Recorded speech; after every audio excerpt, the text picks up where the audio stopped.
We are so excited to welcome in tonight a future anchor of the defensive line, class of 2025 commit, Sichan. John, how are you tonight, Sichan? Doing good. Doing good. That's great. That's great. So I know you're getting ready to start your senior year of high school. Do you have any specific plans this summer? Well, right now, I'm just working out, going.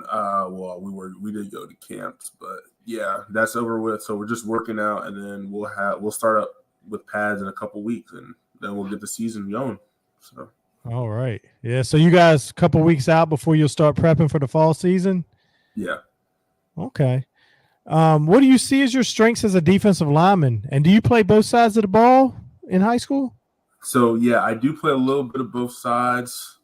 I do play a little bit of offense, but as a defensive lineman, I think one thing that's really important is to have strength and just power. Like you can't really be weak in there because offensive linemen are strong too. So it's definitely an advantage to be powerful and just be stronger than who you're going against. I think that's definitely a key for sure. Okay. Yeah, I was gonna say I've watched some of your videos and you've definitely got the power part on point. I see you moving offensive linemen, so that's a great thing. What areas are you looking to improve during your senior season? I'm gonna try and improve on my pass rush and really just getting off blocks. I think that's somewhere I can really improve on for sure. Awesome. Well, we certainly appreciate you coming on tonight, Sichan. Any particular NFL defensive lineman that you model your game after or you study more than others? Dexter Lawrence and what's his name? Dexter Lawrence and Quentin Williams. There we go. Okay. Yeah. Awesome. What's your favorite NFL team? Steelers. Okay, I thought you were going to say the Falcons. You surprised me there. So how long has UVA been recruiting you, and when did you start really looking at them seriously? Well, they started recruiting me in January, and I took them serious because that was my first offer. So I always had them in the back of my head, and I was just like, I got to take them serious because they've been with me every step of the way, pretty much. So. Wow, so they came in really early on you. That first offer, I'm sure, is always one you remember as a high school student. Yeah. So you had a long list of suitors, including I think I saw where Georgia offered you. Is that correct? Yeah, that is correct. So what made you choose UVA? Obviously Jeff and I, we're huge UVA fans. And we have some fond memories of going to the Peach Bowl and playing Georgia, but we don't win too many recruiting battles against Georgia. So what made you choose UVA? Really, I think the biggest thing was that Coach Downing, he was really there. Like even when Georgia offered me, he was still there. He was like, "You're still our top guy. We still want you." And all the way from January to now, he's just been there. And he's been there more than every school that's offered me. So it was really a no-brainer when you really think about it. Yeah, you always want to go where you're wanted, right? Yeah. That's key. Right. So can you describe for us the new football facility? I think you coming off a visit there, and did that play a role in your commitment at all? I'll say it's definitely it's definitely an addition to why you would want to commit there, but I don't think it really did. To be honest with you, I didn't even see it when I knew I wanted to commit there. I was there on the first day. The first day I was just like, man, this is it. So it didn't really play a role with me. I just wanted to be there in Virginia, so had to get it done. That's awesome. We're very fortunate to have you coming in. So now that you're on board and committed, are there any guys that you're kind of openly recruiting and you think that UVA has a shot to get? Not at the moment, but I definitely have a couple of teammates that are going to be P5, so I'm definitely going to, try and get them once UVA gets to know them. I'm going to definitely try to get them over here for sure.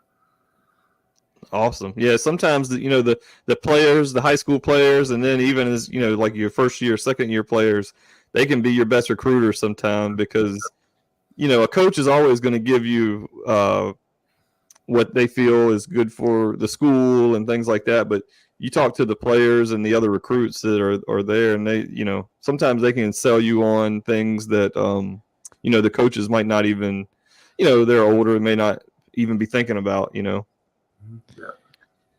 So what are your impressions of Coach Elliott and the rest of the staff? I mean, I was amazed. Like, it was just crazy. I went there and like everything was just like they just treated me like way better than I was treated when I went to the other two schools. Not saying that they were bad, but I just felt like I was actually a priority when I went there compared to the other schools I went to. Not saying that they're bad, but Right. And where else did you visit? I went to Maryland the week before, and then I went to Boston College the week before that. Okay, awesome. Yeah, we actually, we play Maryland this year, and we owe them. Last year they got us in Maryland, so hopefully we can return the favor this year. I think it's maybe the third game of the year, something like that. Yes, early. So what role has your previous, youth coaches, parents, high school coaches played in your academic success as well as your football development? I mean, they've always told me, like, as I've grown and as I've gotten to the player that I am today, they've always told me like I had the potential to be the guy, like a Power 5 guy. But as I was growing up, I don't think I was really in that mindset until I realized that I had to be. So they definitely were there along the way telling me that I could definitely be at this spot, but they didn't. But I wasn't fully invested until I realized that I definitely could be there for sure. What year of high school would you say that happened for you? My junior year, definitely. Junior year. Mm-hmm. That's awesome. Have you decided what you want to major in yet? I'm still undecided. Okay. So that what Virginia degree will carry you. Football will end hopefully after a long Hall of Fame NFL career. Right. Mm-hmm. But football ends, but you still have that UVA degree, and you can't go wrong with that. So that's right. What do you like to do in your free time? I mean, I love to work out. If I'm not working out, I'm probably sleeping. So okay, rest your body and get that workout in. What about the NCAA football 2024 video game that's coming out? I think like next month. Right. Is this something you're planning to get? Oh yeah, no, I already pre-ordered it. I'm ready. Okay. I'm gonna make my player on UVA, so I'm ready. I'm ready. So, what are your thoughts about being on the game in 2025? I mean, shoot. When I get on the game, I hope EA doesn't do me dirty, but I might have to turn the fighters up. So, yeah. Oh yeah, no doubt. Well, maybe we can get some games in because we're one of our hosts is actually out tonight. He had another work event he had to attend, but we all three play and will be playing. So maybe we can play some games. We might have to fight over who gets to play as UVA, but yeah, no doubt. Yeah, he's we've already done the pre-order. You got to pay more to get it where you get a week early or something like that. Yeah. So he's definitely got it pre-ordered. He just graduated high school actually. Did the coaches talk about plans for your first year as far as playing right away or possibly redshirting? Yeah, so Coach Downing was telling me, he said basically, so the big nose guard, Najah, he's leaving after this year. So I definitely can go in there and have a chance to start or at least play some. So that's what he told me. So I think I have a pretty decent shot. Yeah, I was going to say, I think we're going to lose a lot of experience after this year on the D-line, so I think it opens up really well for you. Has anyone talked to you about the rivalry with Virginia Tech and what that game means to the fans? I haven't been – I mean, trust me, I know about the rivalry. I haven't really been told by, people from Virginia because when you go on the visit, they just try to sell you, but they don't really talk about the rivalry. But, trust me, I know about it. Yeah, when you get there, you'll realize it. We need guys to come there and take care of that business for us. Yeah. Oh, is there a message you would like to send out to all the Wahoo fans? Hey, I'm just ready. I'm ready to be a Who. Man, this has been my dream to just play football at the next level, and I'm grateful to have the opportunity to do it at Virginia. So I'm ready to be a Who. I'm ready to play for Wahoo Nation. Well, we can't wait to get you. Yeah, we want to thank you for coming on to the Cavalier Connection podcast tonight, and wish you luck in your senior season. And we hope you have a great summer. And we look forward to talking to you again, hopefully when you become a Who. Yes, sir. Sure. All right. Yep. Thanks Best so much. wishes and good health. All right. Yes, Thank sir. you. All right. Y'all Yep. have a good night. Hey, Yep, you too. All right. And that was Sichan John, 2025 commit to the Virginia Cavaliers. The Wahoos getting the defensive lineman. Huge get. We want to thank him for coming on tonight. Jay, any takeaways? Yeah, just sounds like he's fully committed. I think that's first and foremost. Because I think you're going to see with a player like him, he's a little bit of a late bloomer by the recruiting gurus, I would say, because you think Virginia was the first to come in and offer in January. We're in June, and usually kids by their junior year already, they're already known commodities, getting offers immediately when they can. And Virginia being his first offer carried a whole lot of weight, as he said. And, the fact that Georgia came in late and tried to keep him in state, and he still was 100% committed to Virginia, I think that says a lot about the job that the coaches did at Virginia and the staff on his visit, players that he got to talk to as well. So it was a little bit surprising to me that the new facility really didn't seem to matter that much to him. He was just that enthralled, I would say, with what he heard from the coaches and the players. So good sign for things to come. And it wouldn't shock me at all to see his recruitment. I hope he'll stay 100% committed, but I could see his recruitment, really, since Georgia's come in, you got to feel like some of the other SEC schools may come in as well. Yeah. Kudos to the staff for realizing and finding this guy early on, because, he said really just this past season was the first year he actually thought about football. Like, I can really do something with football. So, and you see a school like Georgia come in, and I think they offered him just a few weeks ago, and for him to stick it out and come to Virginia, because too many times we lose out on those kind of guys. So kudos to the staff for, selling the program to him. He's loved it since day one.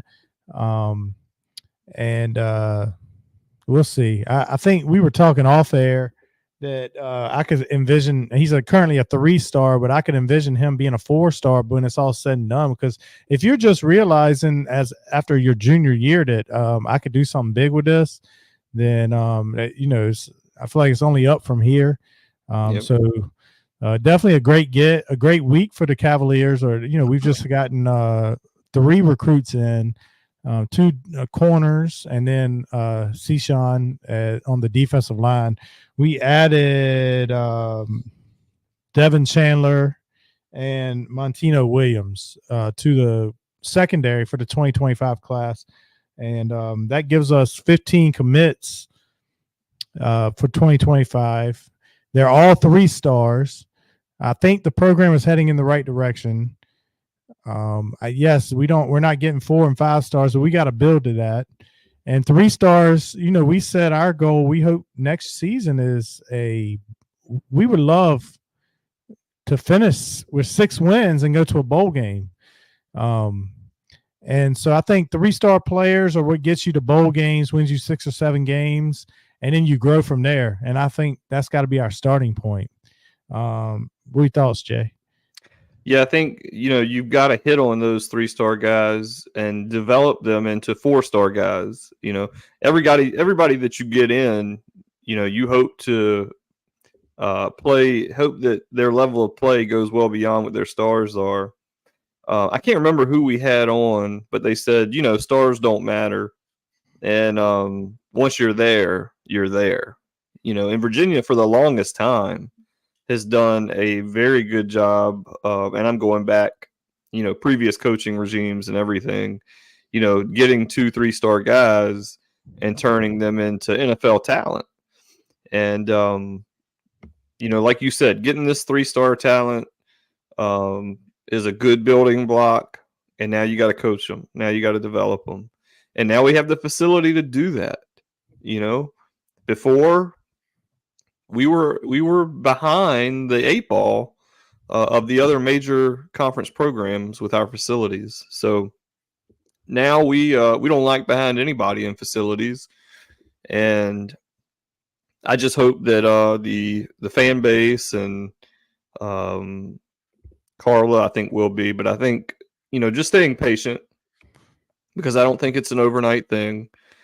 And with the portal, the way it works, some of these kids won't be at Virginia, will never make an impact. So you just develop everybody that you can develop, and hopefully you get the fruit of those labors in the fall. No doubt. Well, hopefully here in the next several weeks, we're going to start breaking down position groups for the football team. So a lot of football talk to come as we ramp up for a football season. We have some guests that'll be coming on the program in the next couple of weeks. We got a big one next week, and I'll save that one for when we get closer to that time. But it's another great guest that's coming on next week. So looking forward to that. That guest, Jeff, is a guest that every Cavalier fan will know. No doubt. Every Cavalier fan will know our guest next week. Yep. That's exciting. That's 100% stone cold lock. If you're a Virginia fan, you know our guest next week. And I hate to let everyone know, but it's not Kyle Guy or Tony Bennett. It's my guy, 2-guard. Or Ty Jerome. 2-guard. I apologize. There'll be no Tony Bennett next week. I'm still working on that. I've still got to finish getting my family out of here before I can get Tony Bennett on the air.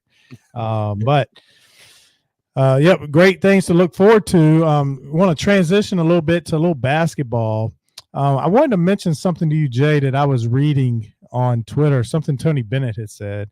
So Tony Bennett was talking about this coming up season and the plans and how he got all these transfer portal gets. And other than Worley being a fifth-year senior, everybody had availability left pretty much. Mm-hmm. From Day-Day Ames being just a sophomore. But so it sounded to me, I don't know if you saw this, he talked about trying a 2 to 3 year plan. And if this doesn't work, like, is this the way to go? It's like he's saying, is this the way to go? Or do we have to go back to playing it 1 year at a time? And like he's been doing, I guess, bringing in all those seniors. Did you see that? I did see it. It's interesting to hear his point of view. Basically, you have your core, and then you have a group that you bring in to try to be with that core for 2 years, maybe 3, and realizing that you're probably, some guys are going to come and go outside of your core, but you really want to keep that core around to develop. I mean, right now, I don't think anybody really knows the right way to do it. Is outside of whatever Connecticut's doing, try that. Duplicate it. But I mean, you just it's a brand new world, and you've got to try different strategies. I think what he's done, bringing in 1 or 2 guys a year has kept him winning a lot of games, but not the tournament success. Right. I got a question for you, Jeff. Do you think that he brings Worley in if he had gotten Ames and some of these other guys early? Because Worley was the first domino to fall, and he's the only one that's, got 1 year left. And he plays point guard, which is where Ames plays. And we can talk about how those minutes will be divvied, and does Ames move over to the 2, even though he's, the smaller of the 2 guards.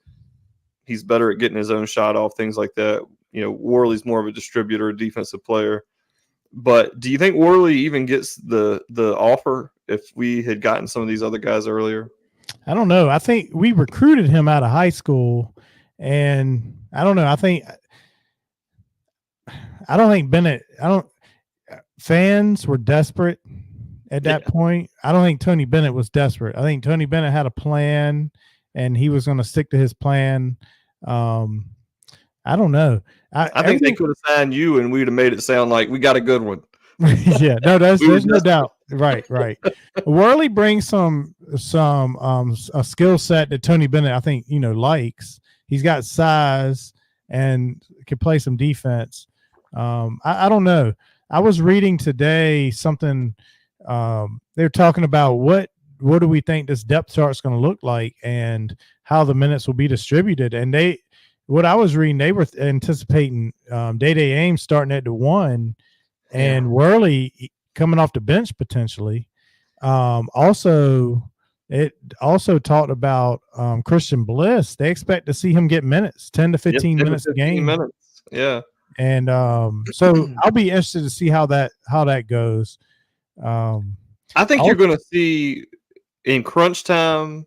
I think Worley may be out there simply for, Bennett's going to try to win the game with defense. He might have to stay in a game with offense, but he's going to try to win the game with defense. But I think Ames is going to be on the floor. Yeah. I just think that it may be a situation where, Ames is, I think, 6'1". So he, super quick kid, used to having the ball in his hands, but Worley's not a shooter, as we talked about. I think he was 14% from 3 last year, which is abysmal. If he, doesn't improve, I mean, it's like almost beyond the margin of error, as you would say in an election type season. Like 14%, even if you improve marginally to 25%, is still pretty bad. So, I don't know if you just don't run him as a big point, realizing they're going to play off of you. And, Ames and IMAC kind of hunt their shot a little bit, and along with, Tane and some of the other guys. But it's definitely gonna be interesting. He's got his work cut out for him because he's got a ton of talent.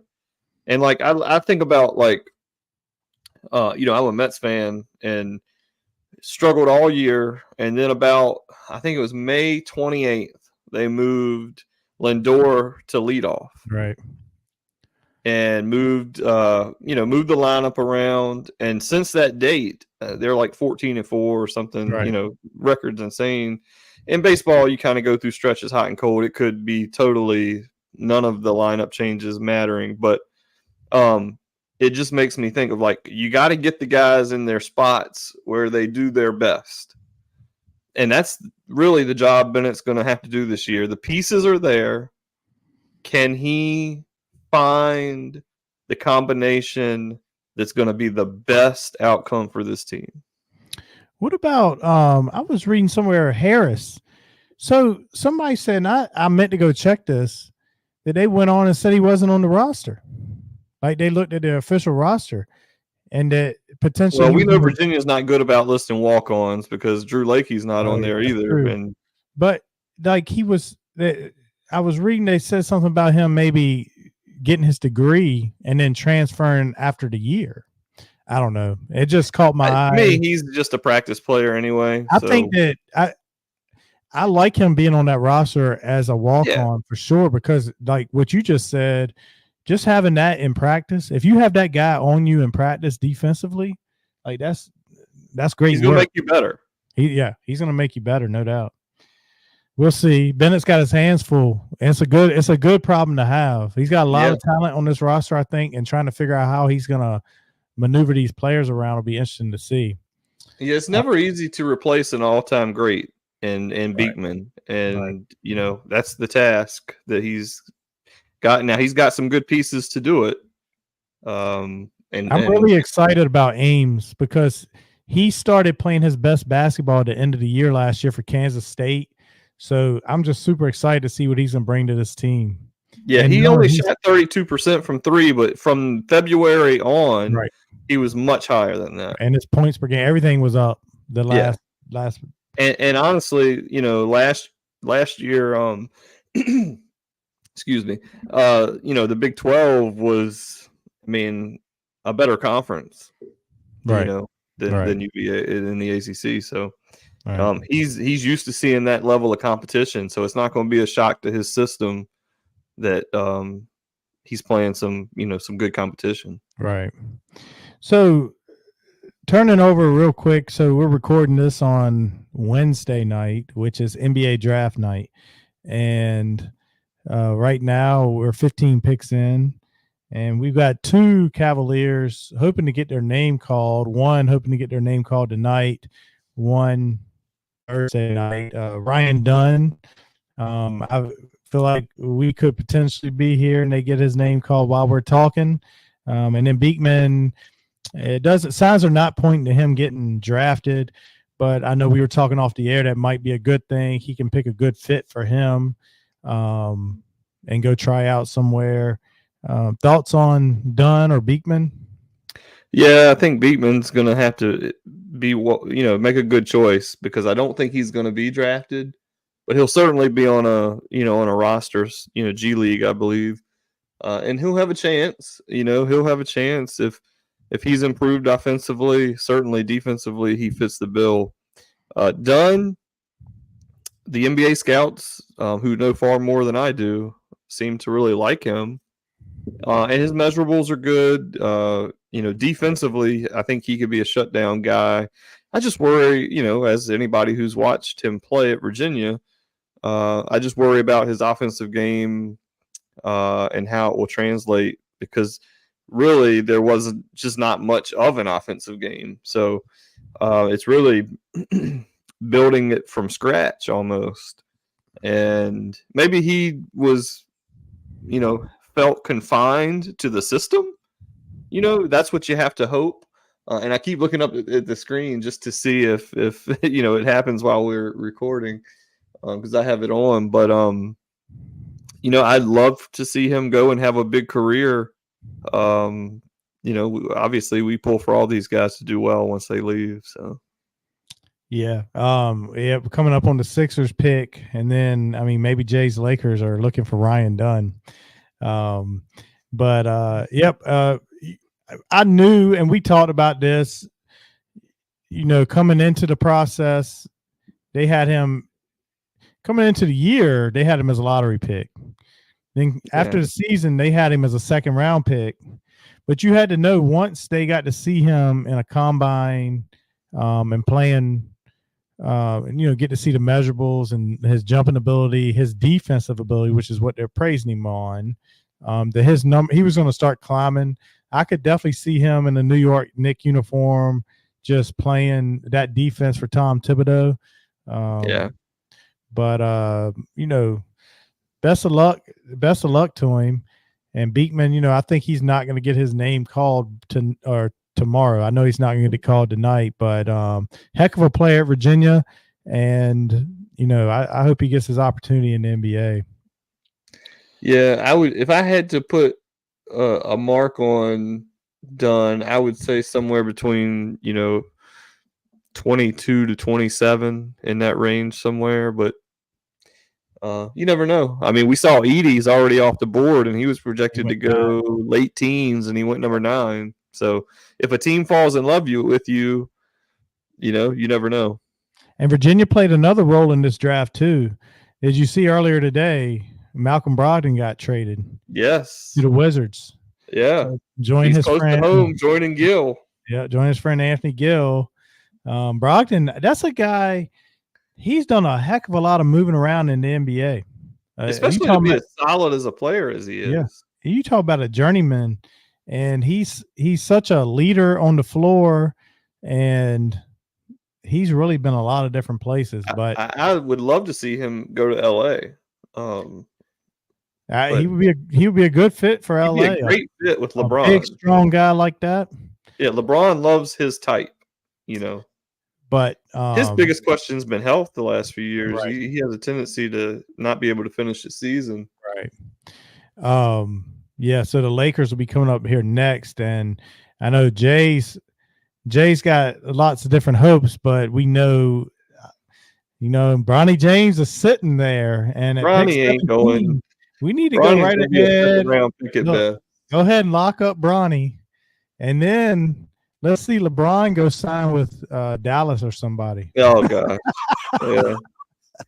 Wouldn't that be something? The question is, what do the Lakers do after LeBron? You got to, I mean, JJ Redick will be player coach.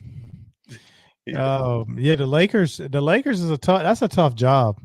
You coming in as your first time coaching since fourth grade, coaching a fourth grade team, and coaching your buddy LeBron James, Anthony Davis. LeBron may not be there, and that's a legitimate Yeah, thing. I think LeBron's going to be there, and then you got Anthony Davis, who is supposed to be the future of the team, who's not happy with JJ Redick for not voting him on the Yeah, but he loves JJ Redick. He wanted him.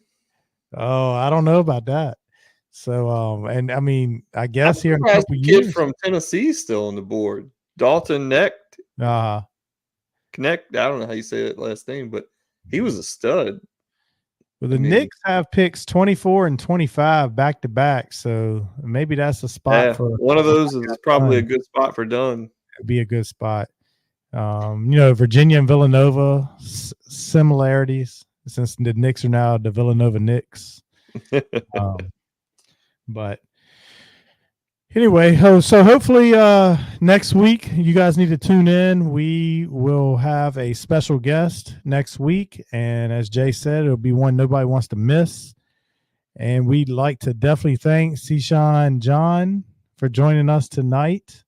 And we're excited about what he's going to bring to the team in 2025. We'd like to thank everybody for listening to the Cavalier Connection tonight. I'm Jeff. When the show started, I didn't even introduce myself. I don't know if our listeners just know who we are, but I'm Jeff, and I'm joined by Jay tonight. But we appreciate you tuning in. You can follow us on Twitter at Talk UVA Sports, but where we really need you is on YouTube. And we need you to go to YouTube and subscribe. Could you please? Here we go. YouTube, we are but the Cavalier Connection. Go find us and give us a like and subscribe to us. And, you'll get notified when we got this stuff coming on. And next week, when we have this big interview, you'll be there you'll get it. So you don't want to miss out on that. Facebook, the Cavalier Connection, Instagram, _Cavalier_Connection. Jay, what you got? Anything? So I wrote an article today, should be out tomorrow on the College Huddle, with the top 10 games of the 23-24 Cavalier sports calendar. And so that was all sports that were all the games. It was a lot of fun to write. Took me down memory lane for last year. And they weren't all wins. In fact, I'll play spoiler alert. Number one was a loss. I'm not going to tell you which game it was, but it was a loss. And you can guess and then go read it tomorrow, hopefully, and leave us some feedback on that. And then I do want to say a big shout out to the Olympians from the Virginia swim team. My gosh, I think they could just say instead of USA, Wahoo Nation. For the swim team is I think 7 of the swimmers from the women's team or UVA swimmers or were UVA swimmers. So big shout out to them. And other than that, I got Go Hoos. Go Hoos.